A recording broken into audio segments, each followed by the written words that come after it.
Olá, jovem! Eu sou Gabs Ferreira e esse é o Carreira Sem Fronteiras. Tudo pronto para a aventura de hoje?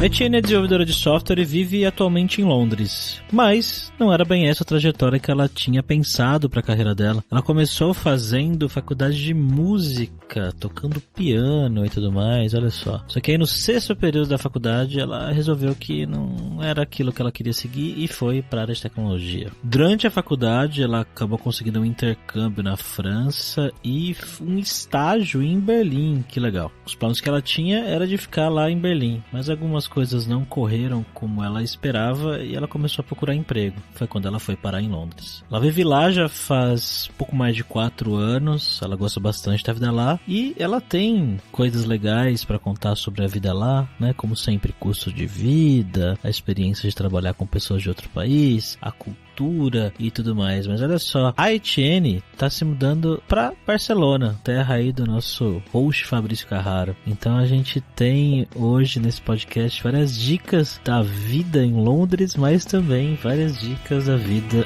em Barcelona.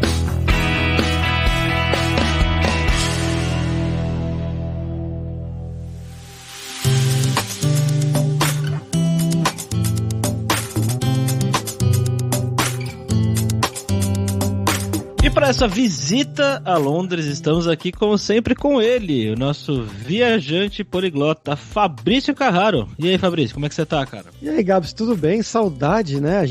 Os episódios, pra quem não percebe, tá sempre na mesa, mas o Gabs estava de férias, fazia tempo que a gente não gravava. Pois é, mais de 2 semanas aí, quase 3 semanas sem gravações. Vamos lá, cara, tô ansioso também. Como é que você tá, Etienne? Tô bem, ficando em casa, tranquila. Primeira coisa, a gente pronuncia o seu nome na maneira brasileira, Etienne, na maneira francesa, como é que é? Não, brasileira mesmo, Etienne. Beleza, então bora lá.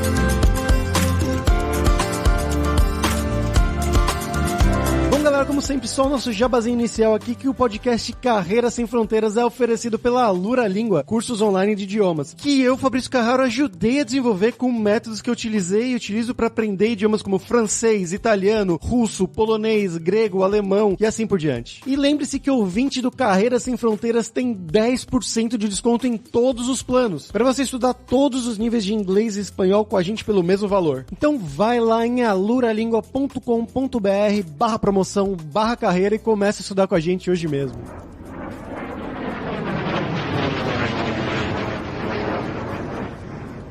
Bom, Etienne, eu queria te perguntar, como sempre, né, a gente faz aqui no começo do podcast, que é pra você contar um pouquinho sobre você. Então, conta do seu background, de onde que você é no Brasil, o que que você estudou, o que que você fez na sua carreira, um passo a passo até você chegar até aí em Londres, na Inglaterra. Eu sou de Niterói, no Rio de Janeiro. Eu trabalho com informática. Comecei fazendo faculdade de piano, na verdade, e no 6º período eu troquei para sistemas de informação, e aí dessa vez eu terminei a faculdade. Nossa, tudo a ver.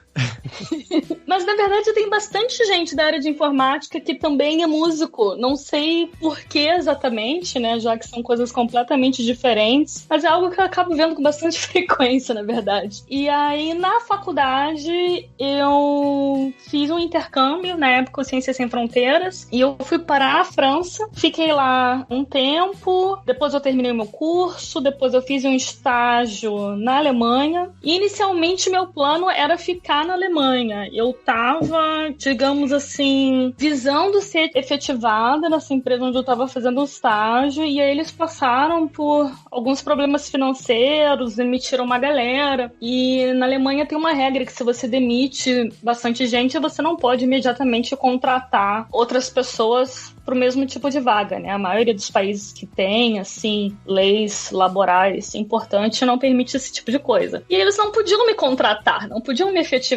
E aí eu fiquei meio perdida, né? E meu visto ia expirar, e na época eu tinha meu humilde salário de estagiária. Aleatoriamente, comecei a me aplicar para vários empregos em vários lugares, e aí acabei sendo chamada para uma vaga em Londres. E aí eu fui, e foi assim que eu vim parar aqui. Qual cidade que você tava na Alemanha? Alemanha? Eu tava em Berlim. Em Berlim mesmo, tá. Conta pra gente, então, como é que foi essa mudança, né? Você, chegou na França, imagino que tenha sido o primeiro choque, né? Ainda mais nessa época de universidade e tudo mais jovem. E isso diminuiu o choque de o início em um novo país, de quando você foi depois pra Alemanha e pra Inglaterra? Conta um pouquinho como é que foi esse começo nesses 3 lugares aí que você passou.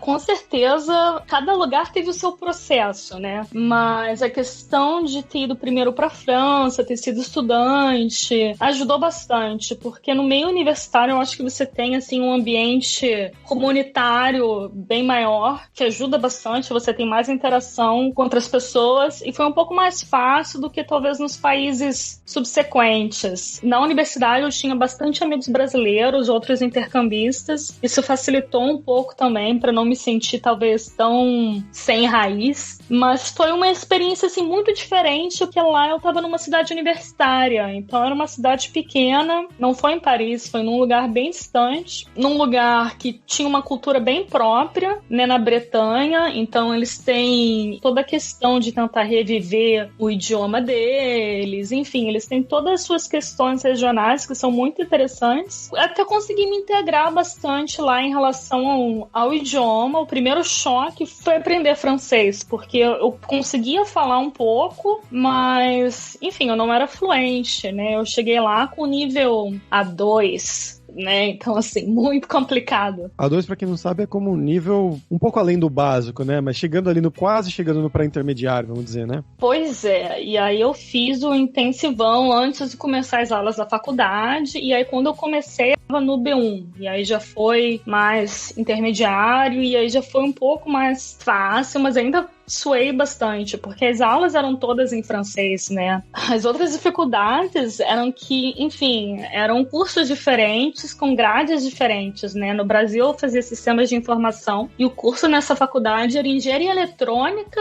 com especialização em engenharia de software. Então, assim, a parte de programação era menos avançada do que eu tinha visto no Brasil e a parte de cálculo era bem mais pesada. Então, eu tinha uma lacuna na parte das matemáticas que, nossa, eu sofri bastante. Porque eu cheguei para assistir as aulas em francês, de cálculo diferencial parcial integrado em francês, e aí eu não sabia se eu não estava entendendo. Eu não estava entendendo a aula, se eu não estava entendendo o idioma, se eu não estava entendendo nada. Então, assim, grande choque. Foi uma sofrência que valeu a pena, né? Porque eu aprendi muito rápido, porque era tudo em francês. E, enfim, em cidades de interior, pouca gente falava inglês. Aliás, quase ninguém falava inglês. Aí eu não tinha outra opção, né? Ou fazer as coisas em francês ou não fazia as coisas. E aí eu me adaptei. Aí foi fluindo. E você tá há quanto tempo aí em Londres? Aqui em Londres já vai fazer 4 anos. 4 anos já. E você falou que você ficou procurando e surgiu uma oportunidade aí em Londres, né? Como é que foi essa procura? A empresa te achou? Você que encontrou a oportunidade? Como é que foi o processo para ir trabalhar aí? Conta mais pra gente. Uma coisa que facilitou é que eu já estava na Europa, eu estava em Berlim. Sim. E, enfim, a comunidade tech lá é bastante desenvolvida, tem bastante evento, bastante meetup, tem várias conferências. E eu tava indo nesses eventos todos e conversando com as pessoas e batendo papo, né? Eu tava até palestrando um pouco também, porque na época eu tinha um projeto open source, que agora eu não mantenho mais, mas na época eu ainda tava trabalhando bastante nele. E aí eu tava indo nesses eventos, enfim, né? Fazendo um networking pesado. E aí, enfim, fui recolhendo os contatinhos, fui mandando mensagem no LinkedIn, né? Fui procurando saber das empresas e tal. E, na verdade, as pessoas estão loucas querendo contratar, né? Enfim, é muito difícil contratar em tecnologia por vários motivos, né? Eles dizem que eles não encontram gente o suficiente, né? Mas é mais uma questão, na minha opinião, de que todo o processo de entrevista é meio quebrado. Mas isso é uma conversa enorme, à parte, né? Fora que muitas empresas aqui têm o referral bonus, né? Que, enfim, se você chamar, e essa pessoa for contratada, a pessoa ganha uns presentes, né? Então, assim, não são só os recrutadores que estão tentando te convencer a trabalhar para a empresa deles, mas, enfim, os empregados normais também. Sei, na minha empresa que eu trabalhava na Alemanha, Gabs, pra você ter uma noção, se você recomendasse um programador, por exemplo, e ele fosse contratado, você ganhava um bônus de 3 mil euros. Nossa, assim, velho. Assim, tipo, pra sorrir. Caralho, desculpa o palavrão aí, ouvinte, mas caralho. Ainda mais com a diferença do euro agora, né, pro real. Tá? Nossa. Você compra um carro. Pois é. E aí, enfim, as pessoas, os outros programadores, né, estão doidos querendo chamar os amigos todos pra trabalhar com eles, né? E, enfim, e aí batendo papo com alguém, ele me apresentou a empresa dele, eu mandei meu currículo, fiz a entrevista. A primeira entrevista eu tinha certeza que eu não ia ser chamada, porque eu não entendia nada do que a pessoa tava falando no telefone. A entrevista foi por telefone, eu nunca tinha morado num país de língua inglesa. Eu falava inglês, meu estágio na Alemanha foi todo em inglês, mas todos que estavam falando inglês comigo eram outros estrangeiros, ou alemães no caso, mas o inglês não era a língua nativa dessas pessoas, né? E eu, pessoalmente, eu acho o inglês de uma pessoa não nativa muito mais fácil de entender do que uma pessoa que fala inglês nativo, especialmente o inglês britânico. Né? Eu ia falar isso, eu ia concordar com você. O inglês britânico da galera que mora aí, nasceu aí mesmo, pra mim é meio complicado mesmo. E tem muitos sotaques aqui, né? Alguns são bem mais difíceis do que os outros. Então, assim, na verdade rolou toda uma questão com sotaques aqui, né? Então, o primeiro já começou na entrevista, que a mulher que me entrevistou era de Essex. E lá eles têm um sotaque bem peculiar e eu não entendia nada do que ela falava. Sabe? Nada. Eu ficava perguntando, você pode repetir, por favor? Poderia me explicar mais uma vez? Eu repetia mais ou menos pra ver se ela confirmava, quando eu não tinha certeza. A entrevista toda foi assim. Então eu já pensei logo que, ai meu Deus, não vou ser chamada, não passei. E aí, surpreendentemente, eles mandaram e-mail falando assim, não, você passou pra próxima etapa. Eu falei assim, ok, né? Tipo... E aí, na segunda etapa, a pessoa que me entrevistou foi um polonês. E aí eu entendia tudo do que ele tava falando, foi bem mais tranquilo. E aí foi a entrevista mais técnica também. Ou seja, foi muito feliz que eu tava entendendo, né? Porque, enfim, imagina, na entrevista técnica, você tá com várias inseguranças, né? Ia ser muito ruim. Mas não, aí foi tranquilo a entrevista com ele. Aí teve também um deverzinho de casa e tal. Pode entrar mais em detalhes sobre isso? Sobre o que eles pediram nessas entrevistas técnicas, nesse dever de casa, hein? Posso. Então, a entrevista técnica foi mais um papo sobre projetos passados em que eu trabalhei. Muitas perguntas, assim, que parece que a pessoa tá só batendo papo com você, mas aí você é obrigado a contar detalhes técnicos pra explicar do que você tá falando, né? Por exemplo, qual foi uma coisa onde você teve, assim, uma discordância técnica com um membro da sua equipe? Ou seja, é uma pergunta bem, assim, tem cara de pergunta superficial, mas é pra você explicar o porquê da discordância, você tem que entrar na questão técnica que você estava discordando, né? Você tem que falar os seus argumentos, tem que explicar o que estava acontecendo, por que uma solução era melhor ou pior do que outra solução e tal. Então, assim, eu achei as perguntas bem interessantes, na real, bem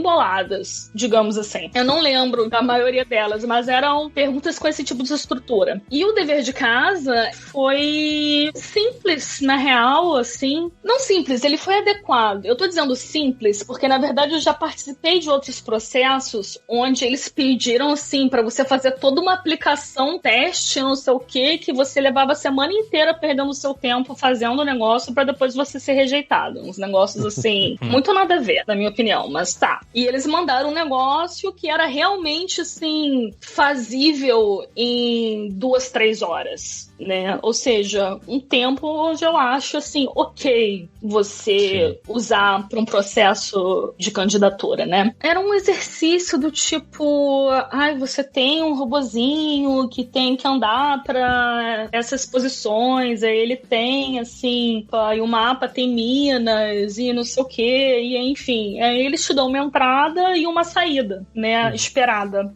E você pode resolver o exercício em algumas linguagens linguagens de programação diferentes. Eles te davam as opções e tal. Foi isso. Na verdade, eu achei bem tranquilo de fazer, porque era bem claro. Você tinha um objetivo claro. Faça isso. E devolva um programa correto. Não foi nada subjetivo. Foi bem específico. Então, eu gostei bastante. E foi isso. Esse foi o dever de casa que eles passaram como parte da entrevista. E foi para essa empresa mesmo que você foi contratada? Foi. E como é que foi a parte de visto, assim, todo esse processo burocrático? Nossa, essa parte foi uma bagunça, assim, que na época eu estava fazendo estágio na Alemanha, mas eu era tecnicamente residente da França, porque era onde eu estava fazendo o intercâmbio, onde eu estava registrada na faculdade, né? Então, eu não podia fazer o meu visto da Alemanha, e eu tive que viajar para Paris só para fazer o meu visto de lá. Paris ou o Brasil, no caso, né? E aí eu tive que ir para Paris só para fazer o processo do visto e voltar. Mas a empresa cuidou de tudo, na verdade. Eles contratam uma outra empresa que só faz esse tipo de acompanhamento, né? Preparam todo o dossiê, todo o processo, eles te dão, assim, uma lista de itens bem organizadinho, tipo, você precisa prover esse documento aqui, esse aqui, esse aqui, esse aqui, esse aqui, você precisa ir nesse lugar, no dia tal, na hora tal. Assim, você não precisa pensar em nada. Então, assim, eles foram uns anjos com esse aspecto, né? Porque nem sempre as empresas fazem isso, né? Então, assim, eles cuidaram de tudo, desde o visto até a minha chegada em Londres. Eles deram um documento sobre coisas pra fazer aqui, como alugar um apartamento, como fazer não sei o quê, como fazer não sei o que lá. Eles pagaram 1 mês de Airbnb. Parte de achar um apartamento foi muito chata, porque Londres, o mercado imobiliário dele que já é complicado, e tem umas burocracias muito estranhas com abrir conta bancária, e que eu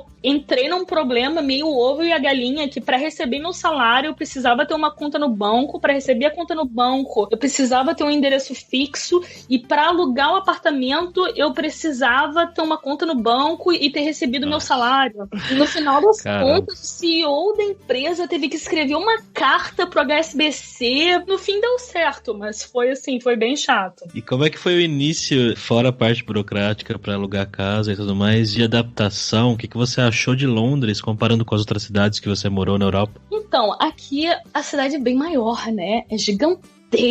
Londres é enorme. Era um nível de enormidade que eu não estava acostumada, assim, mesmo sendo do Rio de Janeiro, que tem bastante gente, né? Eu sou de Niterói, mas eu morei no Rio também. Enfim, moro em Niterói também, às vezes eu só dormo em Niterói, né? Passo o dia no Rio. A área geográfica de Londres é muito maior, tipo, não tem muitos prédios grandes residenciais, né? Que nem tem, tipo assim, Copacabana, que tem uma densidade muito grande, né? Aqui tem muitos bairros que tem uns prédios que são, tipo, 3 andares, com vários apartamentos e tal, mas são prédios baixos, né? E se estendem, né? São bairros bem grandes e tal. Enfim, em Berlim, por exemplo, eu entrava no S-Bahn, em 30 minutos você tá em qualquer ponto da cidade, assim, né? Às vezes você tem que fazer umas combinações estranhas, do tipo, mas dentro do Ringbahn, que é uma volta na parte central de Berlim, dentro daquela parte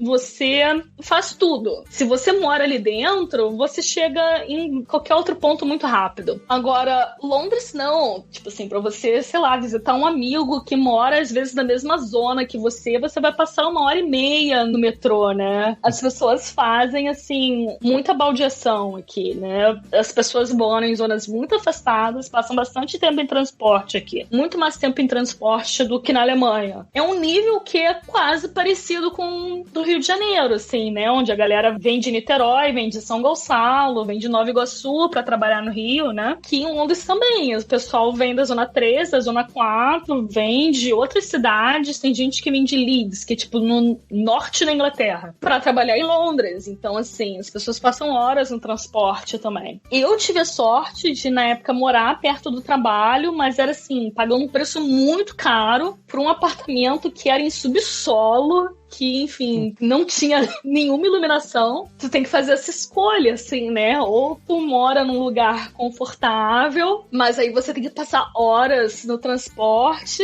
ou você mora, assim, num buraco, mas você mora num bairro excelente, onde, enfim, você tem tudo na sua porta, onde você anda pro trabalho.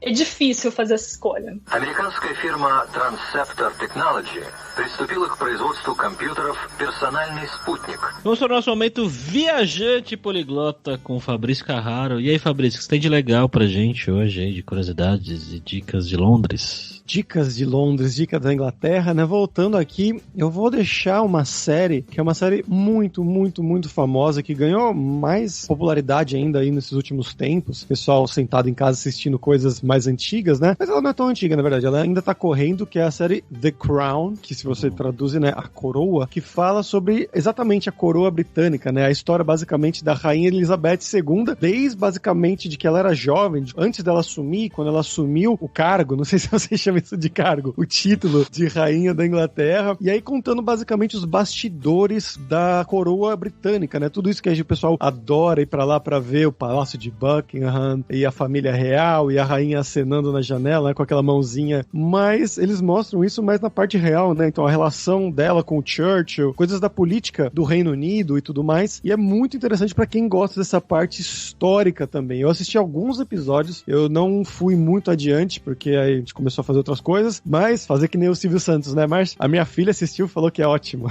Nesse caso, a minha namorada assistiu, ela é apaixonada por essa série, e ela sempre fala que é realmente excelente, e ainda tá saindo novos episódios. Inclusive, a coisa mais interessante, assim, uma das coisas mais interessantes é que eles tocam na ferida de mostrar, por exemplo, o irmão do pai dela, né, da Elizabeth, ou então de mostrar sobre os rumores de que o marido dela, o príncipe Philip, teria traído ela com outras mulheres. Então, eles vão realmente a fundo, que você fala, meu Deus, como isso é possível? Eles estão mostrando isso daí, né, que não tem um processo e nada mais, mas a série ganhou vários e vários prêmios, tanto de atuação quanto da série mesmo. Então essa é a recomendação de hoje. E vou deixar aí pra Etienne falar quais são as coisas que você gosta de fazer aí da cidade mesmo de Londres. Antes de eu falar isso, eu posso dar uma outra recomendação de série? Claro. Tem uma série que eu sou apaixonada, que é uma série britânica também, chamada Fleabag. Ah, adoro. Ai, é muito boa! É bom muito demais, boa. é. E é uma série curtinha, tem 2 temporadas, né? É uma série que já acabou. Se você, assim, não tá a fim de se dedicar pra algo, assim, que tenha muita demanda, né? Do tipo um Grey's Anatomy, que tem 47 temporadas e tal, né? Fleabag é ótima, tem um humor muito seco, muito sarcástico. É muito bom. Eu tô só uma crítica com relação às séries inglesas, que eles têm esse costume de fazer séries curtas, né? De 5, 6 episódios cada temporada. E às vezes isso é ruim, porque a gente fica órfão da série. Por exemplo, tem uma outra série também que eu adoro, inglesa, que é a IT Crowd. Vocês conhecem? Conheço. De nome, boa, conheço né? de nome. Não, a IT Crowd é maravilhosa e já é um pouco mais antiga, né? Já acabou faz anos já. Mas tem 2 ou 3 temporadas só e, nossa, sou órfão dessa série, eu adorava. Queria muito que ela continuasse. Mas vamos lá, Etienne, conta pra gente o que tem de legal pra fazer em Londres, o que você gosta de fazer aí, dicas culturais. Em Londres, um dos meus passeios favoritos, na verdade, é caminhar ao longo do Regent's Canal e ver os barquinhos passando, ver as pessoas caminhando, assim, não é nada demais, na verdade, mas uma vez passou um barco de uma bruxa vendendo ervas, sabe, uns negócios assim, muito loucos. Outras coisas legais pra fazer aqui são os bares de coquetéis, são caríssimos, no entanto, né? Não é um passeio free, mas tem vários bares que são temporários, na verdade, onde eles se instalam num lugar por um tempo limitado, e você tem que fazer uma reserva com meses de antecedência e tal. Mas eu lembro que eu fui em era assim, uma simulação da época do Alan Turing, né? E aí, enfim, você chegava lá e eles te davam um disfarce, e aí você tinha que fingir que você tava decifrando códigos e não sei o quê, e aí você descobria o sabor do seu coquetel, né?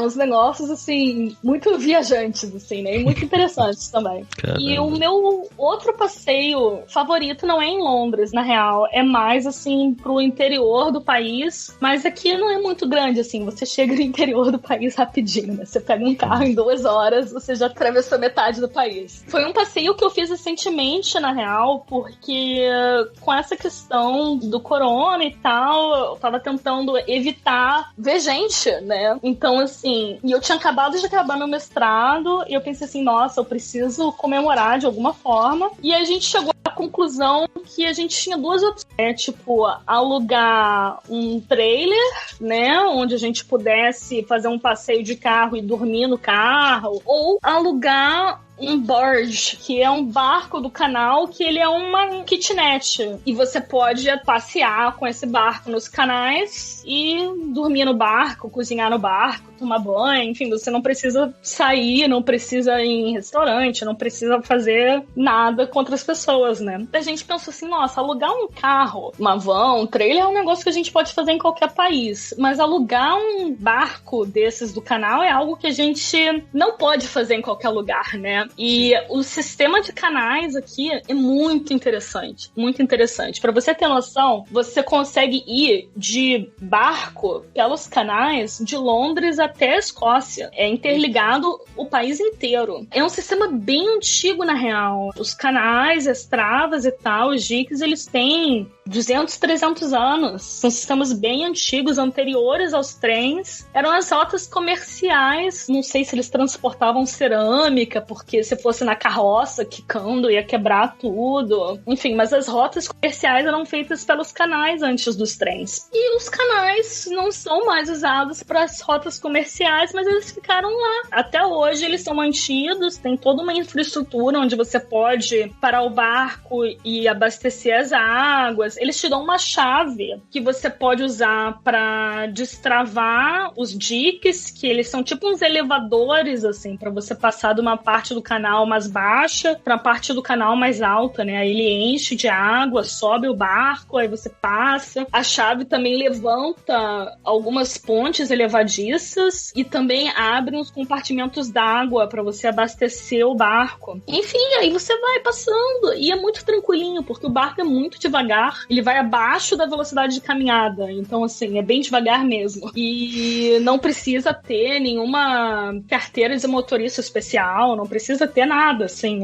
Você aluga o barco, eles te dão a chave do motor, falam pra você assistir um DVD, que é um manual, e fala boa sorte. Caramba, você pode dirigir o barco assim? Assim. E não é difícil, não, porque ele é tão devagar. Primeiro, você não tá em mar aberto, né? Não tem onda, não tem nada. É um canal. É bem devagarinho. Então, assim, vamos supor, você tá indo na direção errada, você tem, tipo, meia hora pra trocar a direção, sabe? Pra você se ajeitar, assim. E aí, depois, assim, de umas 2, 3 horas, você já acostumou. E aí você vai. E aí você volta. A gente teve algumas aventuras, porque choveu bastante. E aí a água do canal subiu. E aí arriscava, tipo, não ter espaço entre o nível d'água e embaixo das pontes, né? Então, assim, arriscava a gente ficar preso embaixo de uma ponte e tal. Mas no fim a gente passou e tal. Mas vários barcos não passaram. Principalmente barcos que as pessoas moram. Tem muita gente que mora nesses barcos do canal e eles ficam passeando, digamos assim, pelo interior do país e tal. Será que quem mora no barco paga IPTU, Fabrício? É uma ótima pergunta. Eu acho que depende do lugar, pagaria, hein?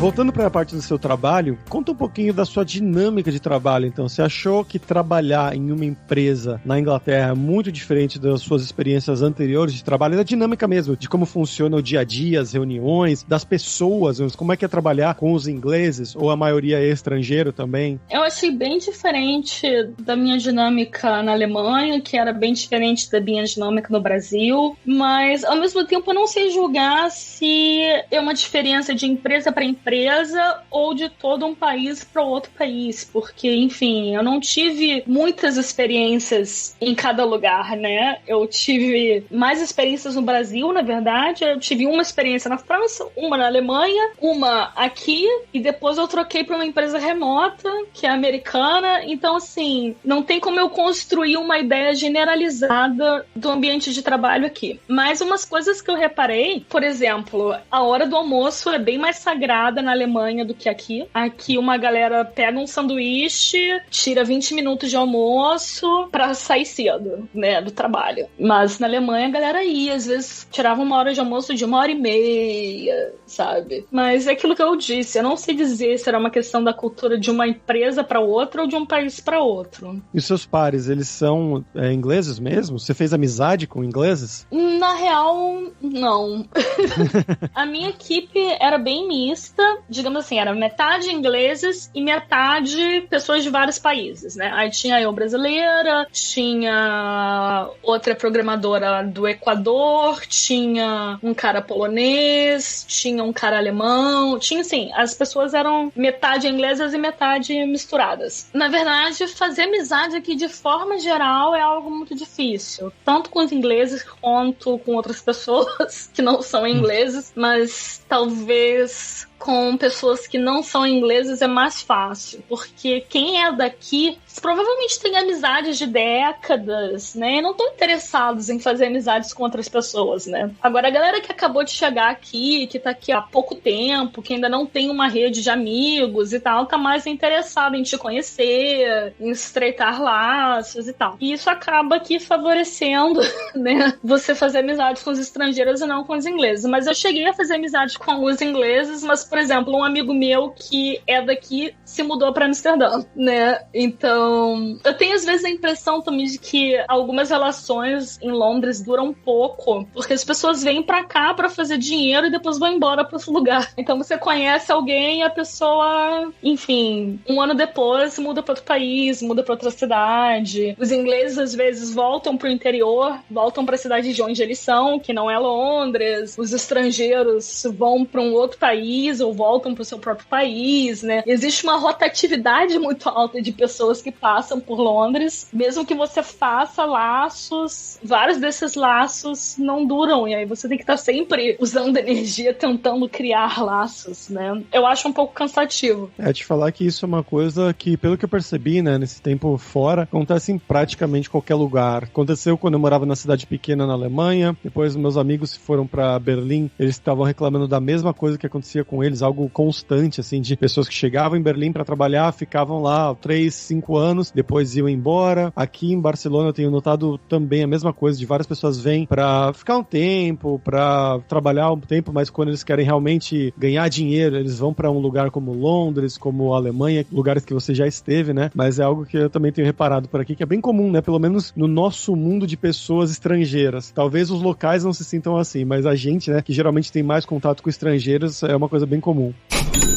Bom, Etienne, agora vamos falar sobre dinheiro. A gente sempre pergunta aqui no podcast como que é a questão do custo de vida, onde, né, as pessoas vivem, no seu caso, em Londres, e o que é caro aí, morar é caro, sair é caro, e se você puder, né, comparar como que é a relação da grana que você ganha aí hoje com o que é aqui no Brasil e nos outros países que você viveu. Todos os lugares que eu trabalhei na Europa, o dinheiro que sobra no final do mês era bem maior do que no Brasil, né? Mas entre as cidades que eu trabalhei aqui, em Londres, eu sinto que sobra menos, assim, comparado a, por exemplo, o custo de vida aqui é tão caro que talvez o salário não compensa. Os salários são bem altos, eles são os maiores salários da Europa, eu acho que só Zurique tem, assim, uma faixa semelhante e tal, mas o custo de vida acaba não compensando, assim. A diferença, o aumento do salário que você tem mudando da Alemanha pra cá, enfim, essa diferença você acaba gastando, não é uma diferença que você guarda. Nesse aspecto, eu preferia Berlim, assim. Os aluguéis aqui são muito caros, você tem que realmente se mudar pra muito longe ou morar em apartamentos muito pequenos. É aquilo que eu tava falando, que você tem que fazer essa opção, assim. Às vezes não tem jeito, assim, né? É algo que você gasta muito dinheiro aqui. É isso. E outra coisa mais dia a dia, assim, menos macro, as coisas mais micro, assim, é beber.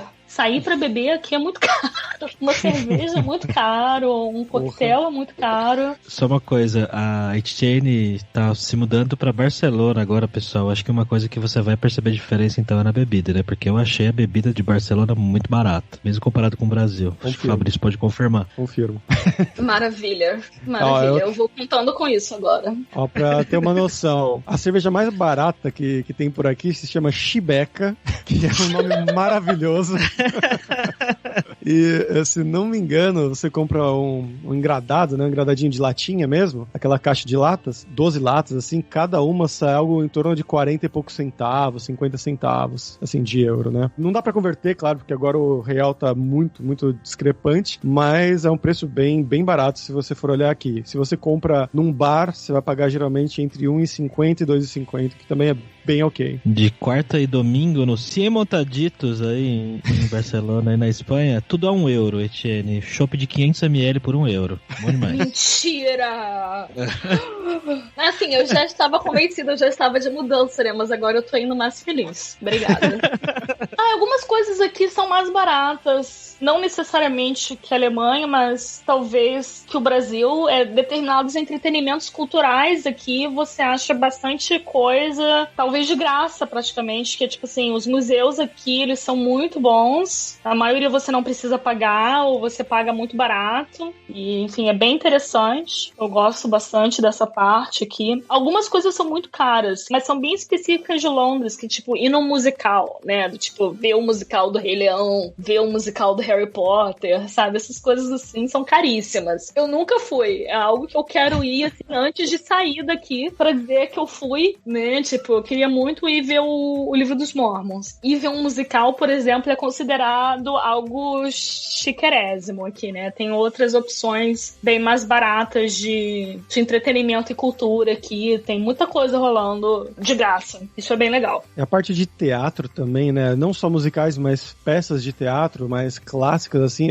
Porque Londres é meio que a Broadway da Europa, assim. Então tem muita coisa mesmo. A primeira vez que eu fui pra Londres, eu queria muito ver uma peça. E eu acabei assistindo Hamlet, que era com o ator que faz o Dr. Moriarty na série do Sherlock, essa nova britânica da BBC. Ele é muito bom, muito bom mesmo. Mas é aquela coisa, né? Peça de teatro, você fica lá 4 horas com uma parada no meio, e com inglês ainda de Shakespeare. Então é uma coisa meio cansativa. Você tem que estar preparado realmente pra isso, né? Mas tem coisas mais recentes também, né? Como a Etienne falou, Rei Leão, tem coisas mais populares, assim, mais de fácil acesso pra qualquer um. Algumas outras coisas aqui também são oferecidas talvez para um público mais elitizado, talvez. Por exemplo, na Alemanha, a Alemanha tem vários polos, assim, né? Em cidades separadas, né? Tipo, você tem a capital em Berlim, mas todos os bancos estão em Frankfurt. Aí você tem mais um monte de empresa em Munique e tal. E em Londres, no Reino Unido, tudo é em Londres, né? Então, tipo, os caras engravatados estão aqui também, né? Berlim era um lugar mais punk. Aqui é um lugar mais engravatado. Então, assim, isso sobe bastante o preço e isso sobe bastante determinados elitismos também. Então, às vezes procurar algumas coisas mais alternativas aqui, às vezes é mais difícil do que em Berlim, por exemplo. Eu gosto de jazz. E aqui tem o Jazz Café, que é maravilhoso. Você vai ver artistas internacionais, renomadíssimos, mas custa os olhos da cara. E aí eu quase nunca vou. Em Berlim, tinha um grupo que tocava em galpões abandonados por 5 euros toda segunda-feira. E aí eu tentava ir toda segunda-feira. Então, assim, eram programas diferentes para públicos diferentes, né? E eu não conseguia achar ainda, né, esse tipo de evento mais underground aqui. É difícil se conectar com uma galera mais underground aqui em Londres por causa da densidade de engravatados. Mas quando você fala os olhos da cara, quanto que é mais ou menos, só pra gente ter uma ideia? Umas 50 libras pra ir num show. Nossa. Ouch. Vamos. Deixa eu até abrir aqui e fazer, ó. 50 libras em reais. R$373,11 na cotação de hoje.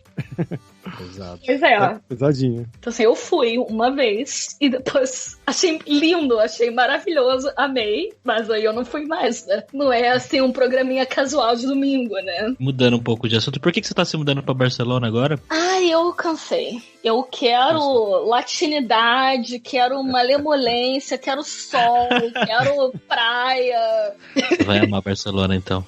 Foi exatamente o mesmo motivo meu.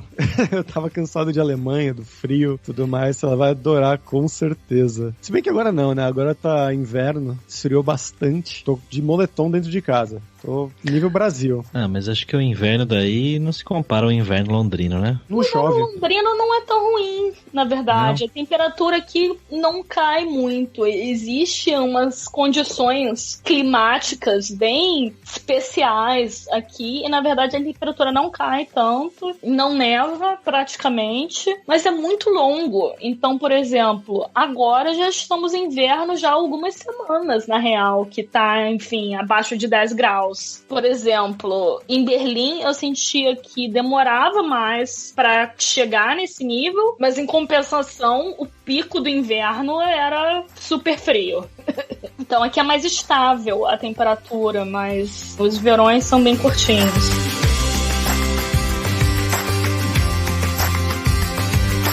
Etienne, muito obrigado aí pela sua presença, pela sua participação. Espero que você seja feliz em Barcelona. Para quando que tá marcada a mudança? Então, eu tenho que ir antes de abril, né? Porque é quando acaba o contrato com o meu apartamento aqui. Mas eu ainda tenho que resolver muita coisa antes de ir. Por exemplo, meu visto em Barcelona, como vai ser. Então, eu tô andando com essas burocracias e aí assim que eu resolver, eu vou. Só sei que eu tenho que chegar antes de abril. Então, eu creio que assim, para fevereiro eu esteja indo. Maravilha. Você quer divulgar alguma coisa? Quero. Esse ano eu passei por alguns perrengues, mas não foram perrengues engraçados, né? Eu não estou trabalhando atualmente, eu terminei o mestrado agora e eu tava meio sem saco de entrevistar de novo para outras empresas tech e eu também tô mudando de país. Eu pensei assim, eu vou entrevistar depois que eu me mudar. Eu resolvi tocar os meus próprios projetos, assim, né? Tentar investir em alguma coisa interessante e aí eu tô tentando transformar o meu projeto de mestrado talvez, quem sabe talvez, numa empresa viável. Tô tentando transformar num produto bacana e tal. E o projeto é o seguinte, ele é um aplicativo de idiomas que ajuda você a se expressar numa nova língua. Ele é um jogo de imagens que você joga com outras pessoas e aí você pode escrever criativamente, com toda a liberdade que você quiser, mas com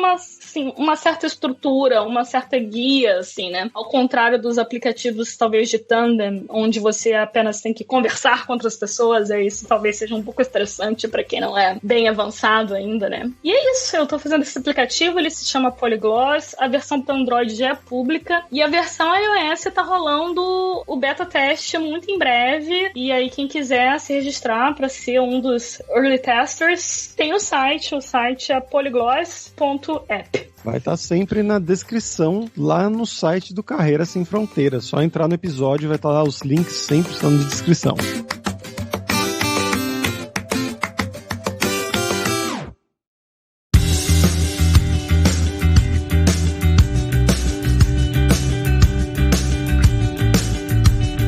Pessoal, por hoje é isso. Thank you very much pela sua audiência. E se você gosta do Carreira Sem Fronteiras, recomende para 5 amigos, para nossa comunidade crescer sempre cada vez mais. E entre no nosso grupo do Facebook, o Carreira Sem Fronteiras, para você ter mais dicas sobre empregos, mercado de trabalho no exterior, tecnologia e também sobre a língua inglesa e algum outro idioma. E não deixe de conhecer a Alura Língua para você reforçar o seu inglês e o seu espanhol e dar aquela força, tanto no seu currículo quanto na sua vida profissional, que foi algo que a Etienne destacou bastante durante o episódio, falando que ela trabalhava lá em Berlim em inglês e depois teve que fazer entrevistas em inglês para trabalhar na Inglaterra e trabalhar lá, obviamente, em inglês também. No curso da Alura Língua, inclusive, tem aulas especificamente sobre isso, de como fazer uma entrevista, como falar com o seu chefe. Então, com certeza você vai curtir. E só lembrando que o ouvinte do Carreira Sem Fronteiras tem 10% de desconto em todos os planos. Então, vai lá em aluralingua.com.br/promoção/carreira e comece a estudar com a gente hoje mesmo. Além também, é claro, da alura.com.br, que tem mais de 1.200 cursos de tecnologia, tanto nas áreas de programação, que é inclusive a área da Etienne, mas também marketing, design, business, soft skills, curso de como você criar o seu currículo em inglês ou em espanhol para mandar para o exterior. Então, com certeza vai ter o curso para você. Então, pessoal, até a próxima quarta-feira com uma nova aventura em um novo país.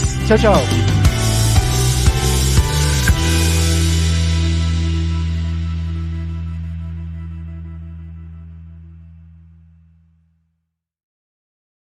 Este podcast foi editado por Radiofobia, podcast e multimídia.